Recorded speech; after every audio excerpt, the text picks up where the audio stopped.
Hello guys, welcome to this channel. So आज की इस वीडियो में हम बात करेंगे कि हम अपने मॉक टेस्ट के मार्क्स को इम्प्रूव किस तरह से कर सकते हैं। देखिए, मुझे काफ़ी एक्सपीरियंस है क्योंकि मैंने बहुत सारे मॉक्स दिए हैं। ठीक है, मेरे पहले नंबर बिल्कुल भी अच्छे नहीं आते थे क्योंकि उस वक्त मुझे बिल्कुल भी एक्सपीरियंस नहीं था उन चीज़ों का। ठीक है, कि मॉक टेस्ट किस तरह से देना चाहिए और किस तरह से मॉक टेस्ट को अटेम्प्ट करना चाहिए, क्या हमारी अप्रोच हो जिससे हमारे मार्क्स बढ़ सकें। ठीक है, इंग्लिश को किस तरह से हमें अप्रोच करना है, इंग्लिश को कैसे अटेम्प्ट करना है, मैथ्स अकाउंट को कैसे अटेम्प्ट करना है, रीजनिंग को कैसे अटेम्प्ट करना है। ठीक है, सो आज इस वीडियो में आपकी इस पोर्शन में हेल्प करूंगा कि आप किस तरह से अटेम्प्ट करके अपने मार्क्स को बहुत सारा बढ़ा सकते हैं। चलिए, उससे पहले हम देख लेते हैं कि मेरे कुछ ओल्ड मार्क्स मैं बता देता हूँ आपको कि किस तरह से मार्क्स आते थे मेरे पहले, जब मुझे बिल्कुल भी एक्सपीरियंस नहीं था इस चीज़ का। ठीक है, मैं मार्क्स मॉक टेस्ट दिया करता था और उस वक्त किस तरह से मेरे मार्क्स आते थे। देखिए, ये कुछ मॉक टेस्ट हैं, मैं आपको दिखा रहा हूँ, आप देख सकते हैं। देखिए, ठीक है, ये देखिए, ये कुछ ऐसे मॉक टेस्ट हैं जो मैं पहले देता था, जिस वक्त मेरे मार्क्स बिल्कुल भी अच्छे नहीं आते थे क्योंकि मुझे अप्रोच भी नहीं पता थी और उस वक्त उतने कंसेप्ट मेरे क्लियर नहीं थे। ठीक है, पर्टिकुलर सब्जेक्ट्स में जैसे इंग्लिश हो गया, रीजनिंग, मैथ्स, जो भी आप कह लें।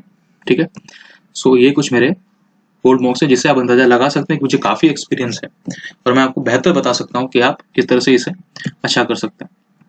सो ये मेरा रिसेंट का एक मॉक टेस्ट है। ठीक है, जो मैंने अभी दिया है कल परसों, आप देख सकते हैं, मेरे वीडियो चैनल पे है, मेरे यूट्यूब चैनल पे है। तो आइए चलिए बात करते हैं कि मॉक किस प्रकार से देना चाहिए। ठीक है, जिससे आपका मार्क्स बढ़ सके।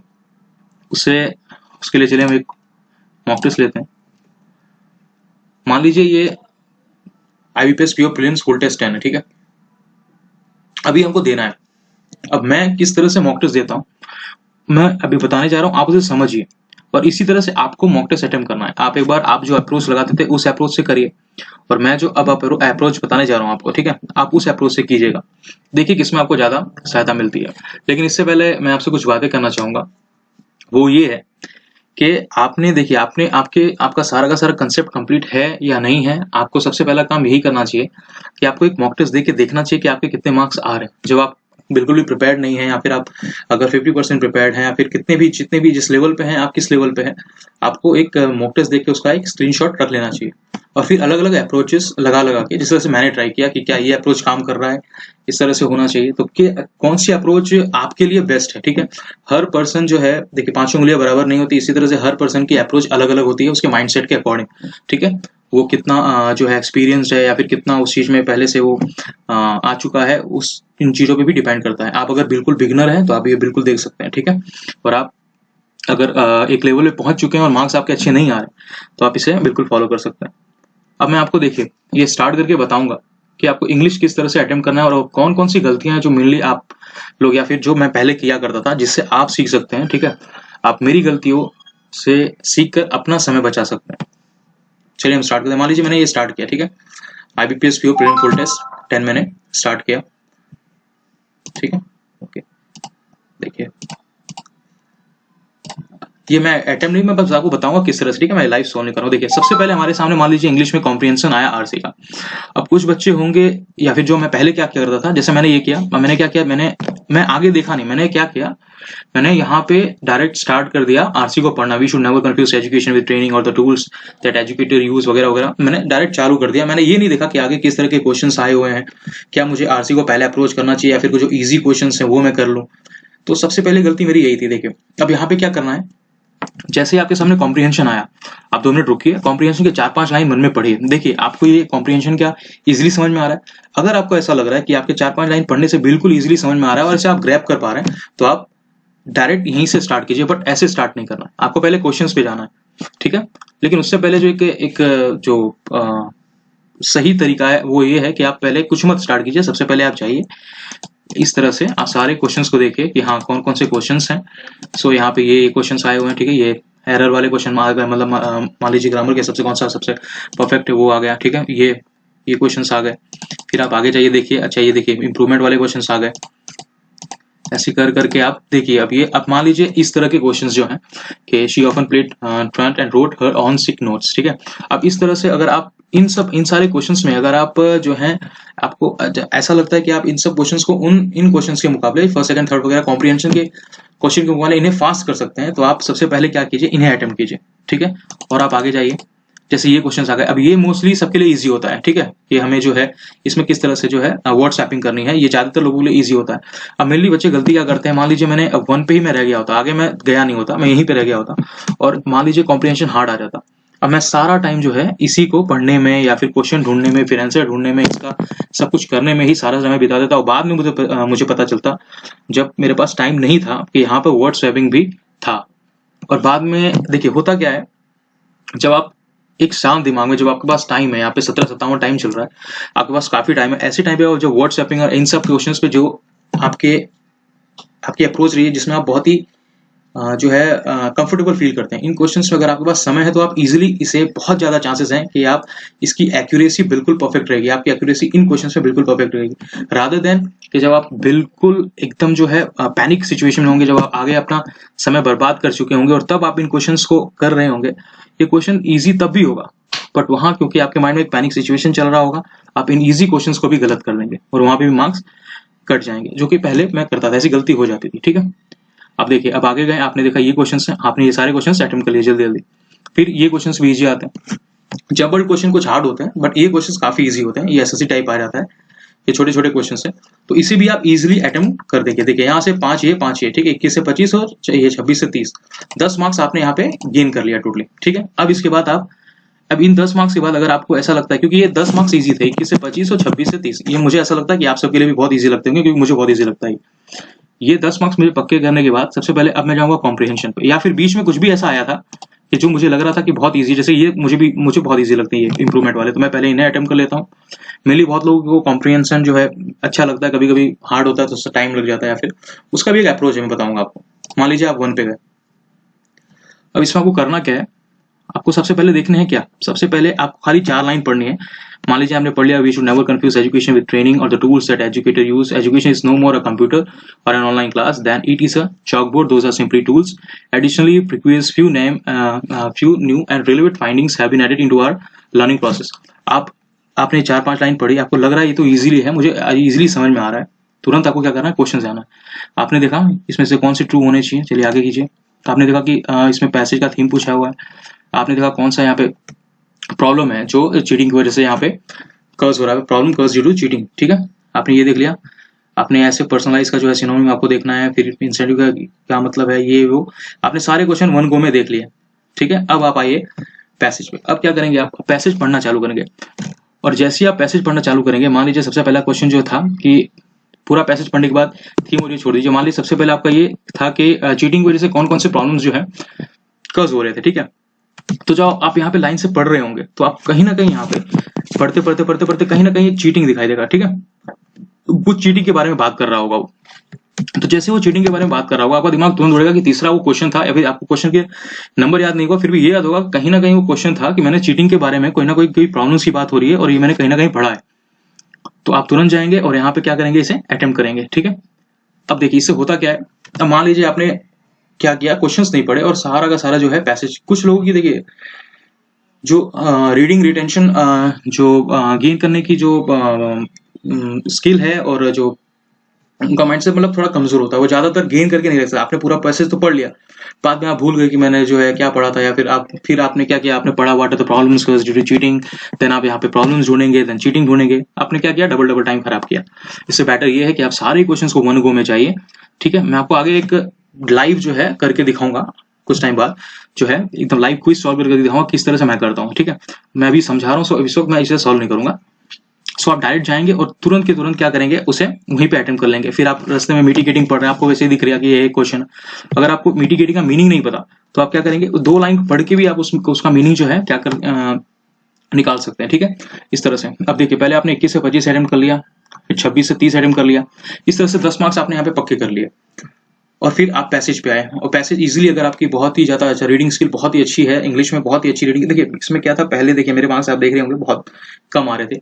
उस वक्त क्या था, मुझे कोई ग्रामर की नॉलेज नहीं थी इतनी, ना ही मैं इतना रीडिंग करता था, बट रीडिंग करते करते करते करते एक दिन आप इतने मैच्योर हो जाएंगे कि मेरे लिए पूरी की पूरी, आप क्वेश्चंस को नहीं पढ़ेंगे तो भी चल जाएगा, लेकिन सबसे ज्यादा जो एडवाइजेबल है वो यही है कि क्वेश्चंस को पढ़ के उसके बाद ही आपको पैसेज अटेम्प्ट करना है, वही आपको टाइम का जो फैक्टर है उससे बचा सकता है, वरना आप अपने मार्क्स बिल्कुल गंवाएंगे वहां पे, ठीक है। इस तरह से आपने क्या किया, सारे क्वेश्चंस कर दिए। अब उसके बाद आपको ग्रामर वाले पार्ट पे आना है कि इसमें से आपको जो सबसे इजी लगे वो उन क्वेश्चंस को अटेम्प्ट करना है, ठीक है। और किसी भी क्वेश्चन पे ये ध्यान रखिएगा, किसी भी क्वेश्चन पे एक अपना आप 1-2 मॉक टेस्ट देंगे।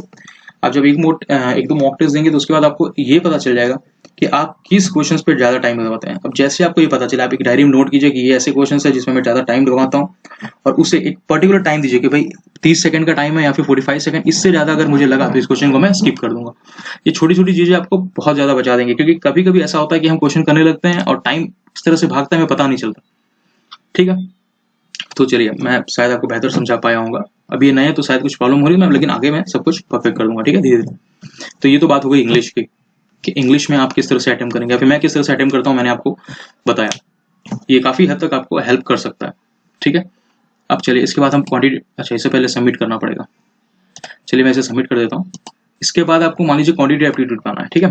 आप कौन पे क्या करेंगे आप, मेनली देखिए क्या होता है, शुरू में क्या करता था मैं, जैसे क्वेश्चन आया फिर वही गलती करता था, मैं आगे जाके देखता नहीं था कि आगे कौन कौन से क्वेश्चन आए हैं। तो ये गलती बिल्कुल भी नहीं करनी। आपको क्या करना है, तुरंत फर्स्ट पे आप जैसे गए आगे पहले बार पूरा भी देखिए कि चलिए कोडिंग इक्वेशन आया हुआ है, ठीक है, और क्या है, अच्छा डीआई आई हो, डीआई किस लेवल की है, चलो मेरी लेवल की, हाँ ठीक है, ओके। आगे क्या है, चलिए ये अर्थमेटिक के कुछ क्वेश्चन हैं, अच्छा ये एक कैसलेट के टाइप का आया है, ठीक है। आगे ये मिसिंग नंबर सीरीज है, यहाँ पे देखिए देखने का क्यों है, यहाँ पे मिसिंग है कि रॉन्ग नंबर सीरीज। अगर रॉन्ग नंबर सीरीज है तो मैं क्या करता हूँ, मैं अटेम्प्ट नहीं करता रॉन्ग नंबर सीरीज को। अगर न ये सीरीज है तो मैंने माइंड में बना लिया है, जब मैं इन सबको देख रहा हूँ तो मैंने माइंड में बना लिया कि सबसे पहले मैंने वहाँ पे क्वाड्रेटिक इक्वेशन देखा था 6 से 10 के बीच में, ठीक है। अब जो है यहाँ पे क्वाड्रेटिक इक्वेशन मैंने देखा हुआ है। अब इन सबको मुझे अटेम्प्ट करना है, सबसे पहले क्वाड्रेटिक इक्वेशन, उसके बाद मैंने गया और मैंने एक डीआई देखी थी रास्ते में, ये वाली, और मुझे इजी लगी। सो इस डीआई पे मैं सेकंड पे नहीं आऊंगा, पहले क्वाड्रेटिक इक्वेशन, देन उसके बाद मैं जाऊंगा इस पे, किस पे, सारे के सारे जितने भी हैं इसके बाद ये यहाँ पे नंबर सीरीज में, ठीक है। मैंने माइंड में बोला नंबर सीरीज मेरा दूसरा होगा। उसके बाद देख रहा हूँ मैं अर्थमेटिक चल रहा है, ये डीआई, काफी इजी लग रही है मुझे।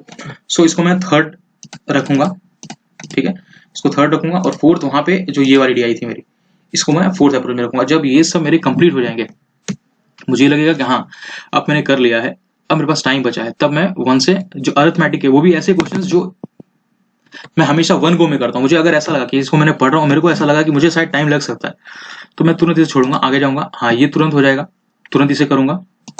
इस तरह से कहने का मतलब क्या है कि सबसे पहले आपको 1 गो में यहां से स्टार्ट नहीं करना है, ठीक है। सबसे पहले आपको जाना है आपके स्ट्रॉन्ग फैक्टर को ढूंढना है कि आपका स्ट्रॉन्ग फैक्टर कौन है। जैसे मेरा क्वाड्रेटिक इक्वेशन है, ठीक है, तो और कुछ चीजें जैसे मान लीजिए प्लस प्लस और माइनस माइनस होगा, प्लस माइनस और माइनस प्लस होगा, इसका आपको सब पता होना चाहिए कि किस तरह से। आपको ये नहीं कि आपको बेसिक से कर रहे हैं, ठीक है, आपको जो है टाइम लगना चाहिए, नहीं बिल्कुल नहीं, ये बिल्कुल भी नहीं होना चाहिए। आपको सीधा क्या करना है, आपने लिया नोटबुक में फैक्टर बनाए और इसको सॉल्व किया, तुरंत आगे। और इसका एनालिसिस देखिए, जो मेन फैक्टर है इसके बाद वो एनालिसिस आता है, ठीक है। एनालिसिस के लिए मैं एक अलग वीडियो बनाऊंगा कि बहुत ही इंपॉर्टेंट है, कि इससे भी ज्यादा इंपॉर्टेंट है उसका एनालिसिस। यहाँ पे आपको कोई टाइम फैक्टर्स बताया जाएगा कि टॉपर ने कितने टाइम में किया, एवरेज ने कितने किया और आपने कितना किया। आप मेनली ऐसा करते होंगे कि आपका आंसर अगर राइट हो गया तो आप उसे देखते भी नहीं होंगे, या फिर मेनली बहुत लोग ऐसा करते हैं, पहले मैं करता था, लेकिन वो बहुत बड़ी गलती है। टाइम राइट होने के बाद भी आपने टॉपर से कितना टाइम कम लिया या ज्यादा लिया, एवरेज से कितना टाइम ज्यादा लिया कम लिया, वो सारी चीज का ध्यान बहुत ज्यादा देना पड़ता है, ठीक है। तो इस तरह से एनालिसिस करना, मैं अब जो है इस तरह से ही अटेम्प्ट करता हूँ, ठीक है, जितने भी हो गए। मैं सबसे पहले ही देखिए यहाँ पे एक कैसलेट है, ये भी काफी इजी लग रहा है, ठीक है।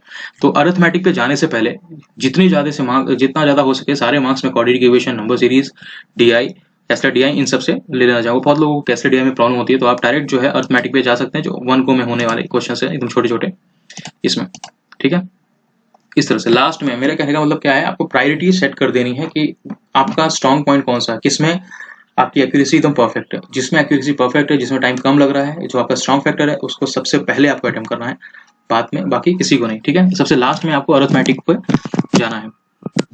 चलिए ये तो बात हो गई क्वांटिटी की। आपको कोई भी डाउट होगा तो आप मुझे कमेंट में बता सकते हैं, पर्सनली मैं आपको हेल्प करूंगा, उसकी टेंशन मत लीजिएगा बिल्कुल भी, ठीक है। अब देखिए क्वांट की तो बात यहाँ पे हो गई। अब इसके बाद हम बात करेंगे रीजनिंग की। हाँ ये मॉक टेस्ट मेरा बेकार चला गया, इसको सबमिट करना पड़ेगा, चलिए कोई बात नहीं, इट्स ओके, ठीक है। अब देखिए यहाँ पे रीजनिंग की बात करेंगे। अब रीजनिंग में क्या है, सबसे पहली गलती क्या होती है, मेनली बहुत लोग करते हैं। देखिए अब मेरा क्या, देखिए अब ये मैं काफी मॉक कर जो, तो मुझे इतनी प्रैक्टिस हो चुकी है कि मैं यहाँ से स्टार्ट कर सकता हूँ। मतलब मैंने देखा जैसे 7 फ्रेंड नेमली पंकज, क्वीन, रोहित वगैरह वगैरह, कौन सा है मैं इतना देखा, बस इतना देख लिया, सर्टेन रैंक्स हैं, कुछ भी है, मैं डायरेक्ट स्टार्ट कर सकता हूँ यहाँ से। क्योंकि मेरी काफ़ी प्रैक्टिस हो चुकी है, तो मैं जानता हूँ कि मैं इसे 2 मिनट 3 मिनट में निपटा दूंगा। लेकिन अगर आप बिगिनर है तो आपको क्या करना है, कभी भी पजल को पहले नहीं उठाना है, आपको सीधा जाना है। सबसे पहले तो आपको सारे क्वेश्चन देखने की, हाँ चलो ये क्या है, ये फ्लोर वाले क्वेश्चंस आ गए हैं, ओके ये देखिए डिस्टेंस वाले क्वेश्चंस आ गए हैं, तो आपको तुरंत जाओ एक नंबर। अब ये थोड़ा लंबा लग रहा है, 12 पीपल है, ऊपर नीचे बैठेंगे, तो इसको मैं बाद में लूंगा। ये मेरे माइंड में आ गया कि भैया 16 17 18 के बीच में जो चल रहा हूँ, इसको मुझे भी नहीं उठाना बिल्कुल, इसको सबसे लास्ट में लूंगा मैं। अब ये क्वेश्चन आ गया, अब जैसे ही मैं यहाँ पे पहुंचा, मैं सीधा क्या करूंगा, आगे नहीं जाऊंगा, मैं यहीं पे इसको A is greater than B, A is greater than equal to G, जो भी है ये मतलब इनइक्वालिटी के जितने भी क्वेश्चन हैं, सबसे पहले मैं अटेम्प्ट करते हुए यहाँ से इसको निपटाते हुए जाऊंगा। और ये इजी आ गया, इसको जाऊंगा। अभी मैं कोई भी पजल, अगर मैं एक बिगिनर हूं तो मैं पजल को बिल्कुल भी टच नहीं करूंगा। अब ये देखिए सिलोजिज्म आ गया, आप पहले इसे खत्म करेंगे। कहने का मतलब क्या है कि जितने भी मिससेलेनियस क्वेश्चंस हैं, ठीक है, पजल को छोड़ के, उन सबको रीजनिंग में सबसे पहले आपको अटेम्प्ट कर लेना है, उसको गलती से भी बिल्कुल नहीं छोड़ना है। और अब लास्ट में क्या करना है, आपको पजल उठाना है। और जब आप लास्ट में पजल उठाएंगे तो आपको पजल कौन सा उठाना है, आपने कई पजल्स किए होंगे, क्विज में आप देते होंगे या फिर आपकी काफी प्रैक्टिस होगी, तो आपको ये पता होगा कि आपको, जैसे मुझे ये पता है कि जो ये वाला पजल है, मान लीजिए ये वाला पजल है, जो इसमें मैं थोड़ा सा अनकंफर्टेबल फील करता हूँ, थोड़ा सा, तो इसलिए मैंने पहले ही माइंड में डिसाइड कर लिया इसको देखते हुए कि इसको मैं एकदम लास्ट में अटेम्प्ट करूंगा, इसको मैं गलती से भी पहले अटेम्प्ट नहीं करूंगा। सो मैंने अपने माइंड में प्रायोरिटी सेट कर दी कि सबसे पहले जो मुझे वहां पे क्वेश्चंस दिखे थे इनइक्वालिटीज वाले, जितने भी क्वेश्चन है सारे वो करने हैं। उसके बाद मुझे जो है सिलोजिज्म करना है। उसके बाद मुझे जो है पजल पे जाना है। फ्लोर वाला पजल मेरा सबसे जो है स्ट्रॉन्ग पॉइंट है, तो सबसे पहले फ्लोर करूंगा। उसके बाद मैं यहाँ जाऊंगा और फिर उसके बाद जो है जनवरी फरवरी वाले जो जितने भी इस तरह से पजल्स हैं, ठीक है, वैकेंसी वाले भी इजीली मेरे पास सर्कुलर हो चाहे कुछ भी हो, बस वो जो है ऊपर नीचे चाहे आप बिठाते हैं, ठीक है, उनको छोड़ के सारे के सारे पजल में स्ट्रॉन्ग हैंड है, इसलिए बस एक को मैं लास्ट में अटेम्प्ट करूंगा और सबको पहले अटेम्प्ट करूंगा। अगर बस टाइम बचा तो मैं इस पजल पे जाऊंगा, कहाँ गया, इस पजल पे जाऊंगा, वरना नहीं, ठीक है। आपको जितने भी मिसलेनियस है, सिलॉक्स हो गए, आपकी इनइक्वालिटी हो गई, डिस्टेंस डायरेक्शन हो गए, ब्लड रिलेशन हो गए, इन सारे के सारे क्वेश्चंस को आपको सबसे पहले प्रायोरिटी देनी है, ठीक है। तो इस तरह से मैं, अब देखिए पहले हमें मेनली नहीं पता होता, लेकिन मैं एक बात कहूंगा कि मॉक टेस्ट देते देते ही आपको पता चलेगा कि आपका जो है स्ट्रॉन्ग पॉइंट कौन सा है, मतलब स्ट्रॉन्ग जोन कौन सा है, वीक जोन कौन सा है। आप जितना ज्यादा मॉक टेस्ट देंगे, मेरी देखिए डेली क्या आदत है, मैं क्या करता हूँ, एक मॉक टेस्ट मैं दूंगा, चाहे कुछ भी हो जाए, एक मॉक टेस्ट तो मेरा डेली का है। मैंने सारे मॉक टेस्ट ले रखे हैं, टेक्स्ट बुक का ले रखा है मैंने, स्मार्ट गिटा का ले रखा है, प्रैक्टिस मॉक है मेरे पास, ठीक है। फिलहाल प्रैक्टिस मॉक नहीं है, उसे लेना है, लेकिन गाइडली का है, ठीक है, टेक्स्ट बुक है, स्मार्ट गिटा है, ये सारे मॉक टेस्ट मैंने ले रखे हैं। और जितने भी फ्री वाले सारे मैं अटेम्प्ट कर डालता हूँ दो से ढूंढ के। उससे क्या होता है, आपको पता चलता है कि यार कौन सा आपका स्ट्रॉन्ग पॉइंट है, कौन सा वीक पॉइंट है, आपको कौन से पजल्स पहले करने हैं, कौन सा क्या नहीं करना है।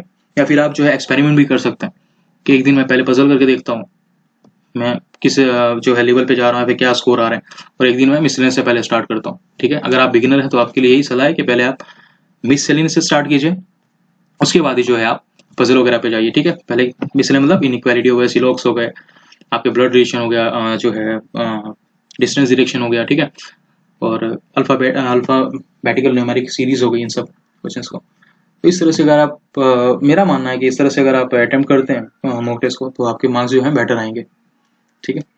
सो अगर अच्छा लगे तो प्लीज़ शेयर कीजिएगा, सब्सक्राइब भी कीजिएगा, लाइक भी कीजिएगा।